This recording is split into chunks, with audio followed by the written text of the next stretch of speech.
And we had a lot of big news break these last 10 days. And of course, in order to get more information from you on these topics, we want to do 3 in the Key with Jason Hickman.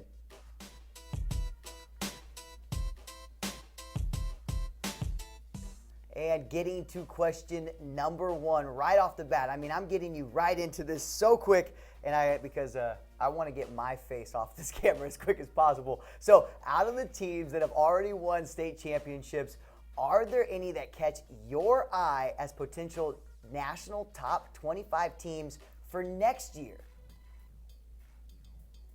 Yeah, well, Bishop Gorman is one that really jumps out, Chris. Of course, the juggernaut from Las Vegas there. They just wrapped up their 5th state title in 6 years in Nevada, nationally ranked for the 4th time in the last 5 years. And they're going to return those 2 big guys you're looking at right there, 6'9" Chase Jeter, 6'10" Steven Zimmerman, along with guys like Zach Collins, another 6'8" sophomore, and Nick Blair, who's one of the most athletic wing players in the country.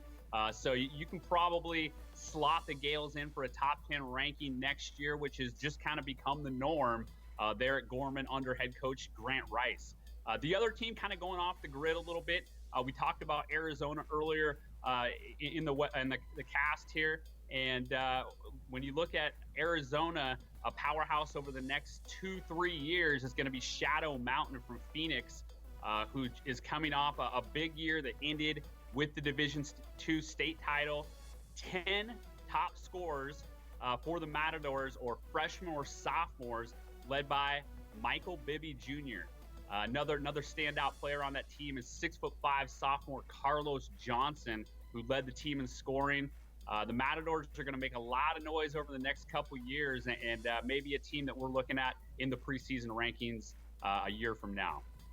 All right, thanks, Jason. On to question number 2 now. This one's a little bit more heavy for you. We're going to talk about Curie, and last week it was broke that they were in the top 25, and now they're dropped out. What is the big news surrounding Curie right now? Yeah, well, this is such an unfortunate situation, and as our MaxPreps president Andy Beal likes to say, we feel like we're here to celebrate high school sports here at MaxPreps. So this is a tough situation to talk about, and kind of a sad one as it relates to Curie. Of course, ranked number 3 nationally before a bit of an eligibility scandal broke out a couple weeks ago. The Condors, with one of the nation's top players, Cliff Alexander, a National Player of the Year candidate this season, forced to forfeit every win this season. And then they saw their season come to an end last night in the Illinois Class 4A state playoffs with an overtime loss to DuSable. Bottom line, we never like to see the kids hurt. This was an eligibility reporting issue. And the bottom line is teams and coaches have to follow the rules. But you hate to see such a phenomenal season there by Curie wiped out due to off-the-court issues. Very interesting situation there with the city and state rules kind of conflicting each other. It's sad that the kids have to lose out on all those wins, and we'll see how this affects the other teams later on that maybe have to deal with this. And so now on to the 3rd and final question. And now Rainier Beach opens the 3A state tournament tomorrow.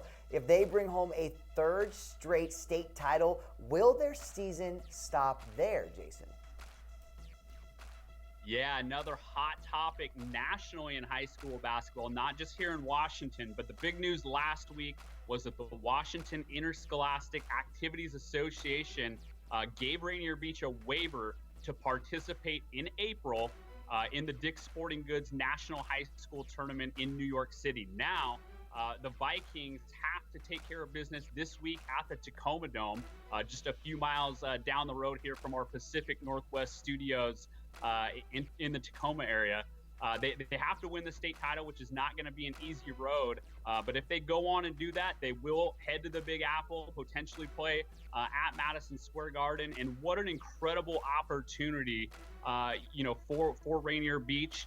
And we will see and watch other governing bodies in the weeks and months to come to see if similar dominoes fall in other states with big governing bodies allowing their teams to play in this big national event. Definitely an ongoing storyline there. But no question, the Vikings will continue on to New York City if they win the 3A state title here in Washington this week. Great, Jason, and we'll be sure to follow that story as it develops. And if users want to get a hold of you, Jason, what's the best way to contact you with their questions? Yeah, I would love to hear some feedback on some of these hot topics like Curie or Rainier Beach. You can find me on Twitter at Jason_Hickman. All right, that will do it for 3 in the Key with Jason Hickman. Thank you so much to Jason for joining us on the show today.